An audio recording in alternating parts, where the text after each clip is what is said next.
sais ce qui te bloque vraiment dans tes préparatifs, c'est pas ton manque de temps, c'est pas non plus ton manque d'idées, c'est le fait que t'aies pas le bon environnement autour de toi. Et ça, je le vois tout le temps.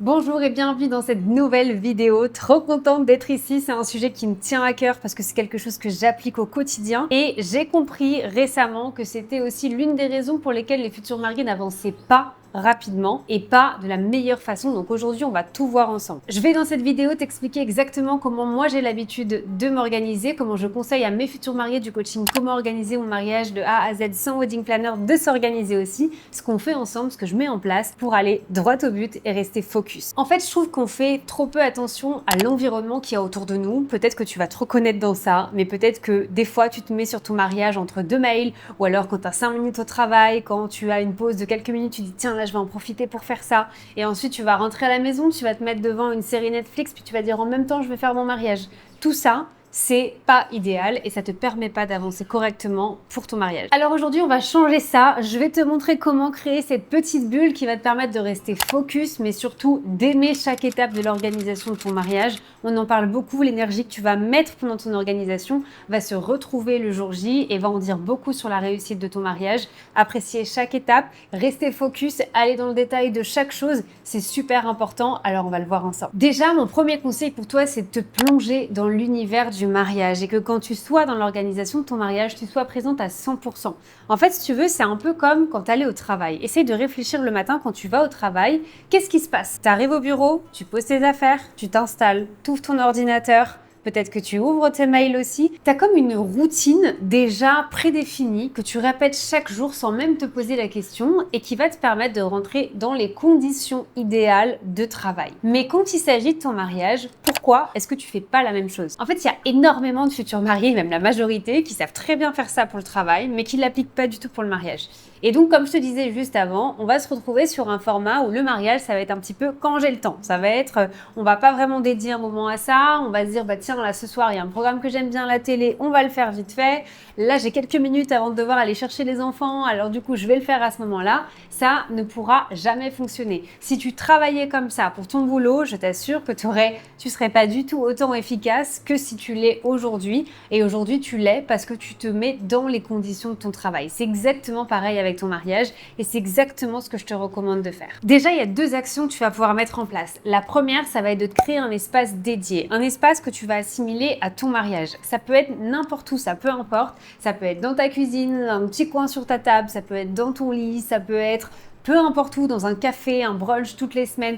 Peu importe l'endroit que tu vas choisir, il faut que tu aies cet espace dédié au mariage où quand tu rentres dans cette bulle, tu saches, ok, là, je suis focus sur mon mariage et je vais vraiment faire ça. Moi, c'est ce que je fais. En travaillant de chez moi, je pourrais me perdre si j'avais pas mon espace de bureau parce que c'est pas la même chose. Je suis pas dans les mêmes conditions quand je suis sur mon canapé que quand je suis dans mon bureau. Et donc ça, c'est super important à prendre en compte. Donc peu importe l'endroit, associe un espace avec l'organisation de ton mariage, tout comme ton travail. Ensuite, crée-toi un rituel exactement de la même façon qu'on vient de le dire pour ton travail. Tu arrives au travail, tu poses tes affaires, tu ouvres ton ordinateur, tu te mets tes écouteurs, tu écoutes la playlist des découvertes de la semaine, tout ça. Fais la même chose pour ton mariage. Mais là, tu as la grande chance que ce soit tout à fait personnalisé, que tu puisses faire absolument ce que tu veux. Donc, crée-toi ta petite bulle à toi, là où tu vas te sentir bien, là où tu auras envie de travailler et d'organiser ton mariage. Ça va tout changer. Ça paraît bête, mais tu sais pas à quel point ça peut tout changer. Cette semaine sur Instagram, je t'ai partagé un post. Si tu l'as pas vu, je te le remets juste là, où je t'ai partagé ma playlist de travail. La playlist que j'ai l'habitude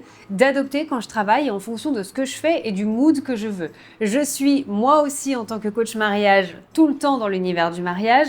Donc je pense mariage, je respire mariage, je vis mariage et en fonction de ce que je fais, j'ai des playlists qui vont pouvoir m'orienter. Le pouvoir de la musique, il est dingue. Par contre, c'est quitte ou double. C'est-à-dire que si tu choisis une chanson où tu vas être vraiment focus sur la musique, tu vas peut-être être totalement déconcentré et donc il y a certaines playlists qu'il faut privilégier plutôt que d'autres qui vont te permettre de te rendre encore plus focus. Mais choisis ta musique stratégiquement par rapport à ce que tu fais pour ton mariage. Si aujourd'hui tu es en plein dans la cérémonie, que tu vas imaginer l'entrée du cortège, que tu vas penser à tes vœux, que tu vas penser à tout ça. On est en plein dans l'émotion. Donc, essaye d'associer la musique par rapport au moment que tu vas faire de l'organisation de ton mariage. Ça fera toute la différence. Encore une fois, ça peut paraître super bête. Et peut-être que derrière ton écran, tu te dis, mais elle est vraiment pas du tout terre à terre. Elle me dit des choses.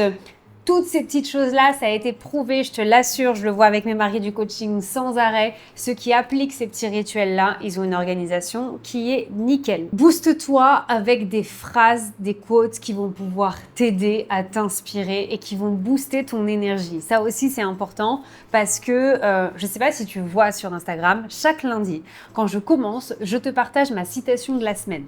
Pourquoi je fais ça, à ton avis? Oui, c'est pour toi, oui, c'est pour te le partager, oui, c'est pour qu'on se motive tout ensemble, mais c'est aussi parce que c'est quelque chose que j'adopte moi dans mon rituel quand je commence ma semaine. Je me dis, ok, je suis focus. Quand on commence la semaine, souvent, en tout cas moi, j'ai toujours plein de choses dans la tête à me dire, oh là là, il faut que je fasse ça, ça, ça, ça, ça, et je peux vite me stresser. Et donc, je prends toujours le temps, je prends cette demi-heure pour parcourir sur Pinterest des phrases qui vont m'inspirer en fonction de mon état d'esprit. Parce que souvent, ce qui te bloque dans tes préparatifs et ce qui te permet pas tellement d'avancer, c'est pas la difficulté de la tâche que tu vas devoir faire, c'est l'état de ton cerveau et si tu es négative ou si tu es positive. Si quand tu commences déjà, toi tu es en tête de « oh là là, il faut que je fasse les croquis, je déteste ». Là, il faut que je fasse les plans B, j'aime pas travailler là-dessus. Le déroulé, je suis pas sûre d'avoir vraiment le timing qui soit optimisé, qui soit réaliste parce que je le fais avec du à peu près. Déjà, tu te conditionnes ton cerveau à ce que tu vas faire va être compliqué. Donc, en fonction de tes pensées, essaye de te sélectionner quelques phrases qui vont te prouver le contraire. C'est-à-dire que tu vas enlever tes croyances limitantes et ça aussi, c'est important. J'en parle de plus en plus parce que j'en suis convaincue et parce que je le vois maintenant. Organiser son mariage, c'est une question d'organisation, mais c'est aussi une question de perception et de mindset. Donc, si tu arrives à assembler les deux, c'est là où tu vas avoir une aventure qui va être chouette. Et je te rappelle que l'aventure de ton mariage, c'est pas qu'une journée. C'est une aventure que tu vis sur plusieurs mois, parfois même sur plusieurs années. Et donc, crois-moi que si tu arrives à faire que cette expérience, elle soit agréable du début jusqu'à la fin, tu n'auras pas du tout le même ressenti. Donc, sélectionne-moi des phrases qui vont te prouver le contraire. Par exemple, si tu as l'impression que tu es en retard et que finalement, tu prends des petites décisions petit à petit. Moi, j'ai pour ça, et je l'avais mis sur Instagram, je te le remets aussi ici, une citation que j'avais adorée du fait que quand tu essaies de voir trop grand d'un coup, tu n'arrives pas forcément au même résultat que quand tu vas step by step. L'importance de chaque petite étape est folle. Et donc ça pourrait être une des citations, en tout cas l'univers des citations, je ne l'ai pas exactement, mais qui pourrait absolument t'aider pour organiser ton mariage. Donc celle-là, tu la sélectionnes, tu vas aller l'épingler, tu vas même aller l'imprimer, tu vas l'écrire à côté de toi et tu vas t'en rappeler. Donc déjà, tu commences dans des bonnes conditions et ça, c'est hyper important. C'est pour ça que dans beaucoup d'entreprises, tu vas commencer un lundi matin avec une réunion d'équipe où on va tous se motiver pour la semaine et de retourner à ton travail, t'es pas dans le même mood que quand tu venais juste d'arriver il y a une demi-heure. Fais la même chose pour ton mariage. Et avec toi, toujours ces deux documents. C'est les documents que je vais ouvrir systématiquement quand je vais avoir un rendez-vous avec mes mariés parce que je ne saurais pas faire un rendez-vous avec eux. Donc, tous mes mariés du coaching, comment organiser mon mariage de A à Z sans wedding planner le savent parce que je leur partage mon écran systématiquement. Dès qu'on a un call ensemble, j'ai deux documents qui sont ouverts que je leur partage et qu'on va aller ajuster et modifier en même temps. Le premier, c'est ton rétro-planning. Ton rétro-planning, c'est ta fiche de route. Toi, pareil, encore une fois, quand tu arrives au travail le matin, tu sais exactement ce que tu dois faire. Tu as un emploi du temps, tu sais ce que tu dois faire. Fais la même chose pour ton mariage. Fais exactement la même chose si tu veux pas avoir de stress et si tu veux pas t'éparpiller. Parce que sinon, si tu fais pas ça, tu vas te poser et le temps déjà de devoir réfléchir à ce que tu dois faire, à là où tu t'étais arrêté la dernière fois, tu vas déjà perdre 20 minutes. Mais le temps, c'est précieux quand on organise un mariage parce que le temps, c'est ce qu'on manque le plus dans notre vie de tous les jours. Donc, c'est hyper important. Donc, ton rétro-planning, s'il est bien fait depuis le début, il doit te dire exactement où est-ce que tu t'es arrêté, ce qu'il faut que tu fasses, quelles sont les priorités et qu'est-ce qui au contraire ne fait pas partie des priorités. Ce côté un peu plus de ça fait pas partie des priorités, c'est super important aussi. C'est comme quand tu as, alors là je vais donner un autre exemple qui n'a rien à voir, mais quand tu as un DJ, c'est important de lui donner les chansons que t'aimes, mais c'est tout aussi important de lui expliquer les chansons que t'aimes pas. Là c'est la même chose pour ton rétro-planning. Donc systématiquement, j'ai un rendez-vous avec mes mariés, j'ai le rétro-planning,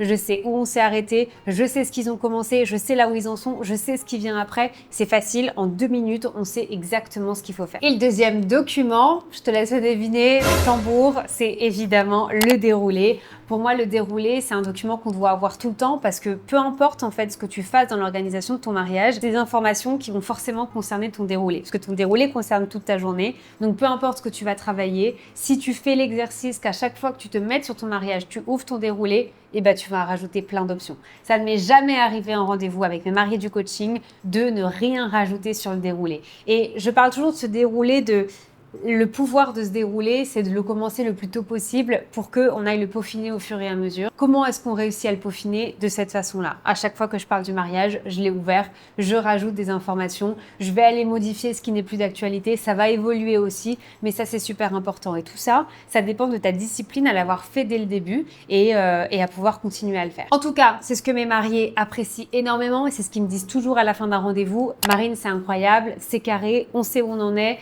on a plein d'informations, c'est précis. Quand on a un rendez-vous avec nos prestataires, bah mine de rien, d'avoir suivi ces 2 documents, ça vous aide à leur donner les bonnes infos, ça les rassure eux aussi. Tout le monde a un travail qui est clair, qui est précis, qui est structuré et c'est tout ce que je te recommande d'avoir pour ton mariage parce que sinon, c'est beaucoup d'informations à droite à gauche et je crois que c'est le plus gros piège des futurs mariés, c'est de s'éparpiller, c'est d'en avoir de partout, dans la tête, sur le téléphone, sur l'ordinateur, sur un carnet et de plus trop savoir où on en est. Si tu veux que tes préparatifs avancent enfin, si tu veux ne plus perdre de temps et sentir que tu es productive à chaque fois que tu parles de ton mariage, mets ça en place. Mets-toi dans les conditions optimales pour l'organiser. Crée-toi un espace dédié à ton mariage. Ajoute des playlists. Fais-en un rituel. Ouvre ces documents qui vont être importants. Et maintenant, dis-moi en commentaire quelle est la première action que tu vas mettre en place après avoir vu cette vidéo. Je veux vous lire absolument et hâte d'avoir vos retours. En tout cas, c'est the méthode que j'utilise avec chacun des futurs mariés que j'accompagne dans mon coaching et crois-moi, je vois toute la différence.